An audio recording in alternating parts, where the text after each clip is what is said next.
Dear children, today we are going to do the planner of day 36. English. English page number 38, test 4.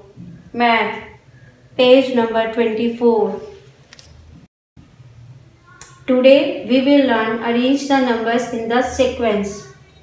In numbers को हमने sequence में लिखना है arrange करके. कैसे लिखेंगे? जैसे 3, 6, 5, 4 में सबसे पहले क्या आता है? 3 comes first. We will write 3 over here. 3, small curve, again a small curve, standing line, slipping line, standing line. 3, 4, then 5, standing line, a small curve and a slipping line, and 6, a small circle, then a slanted line. 6.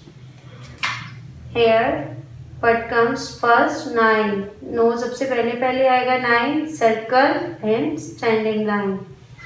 10, 1, 0. 11, standing line, again standing line. 12, 1 and 2. 12. Children, do the same practice in the homework.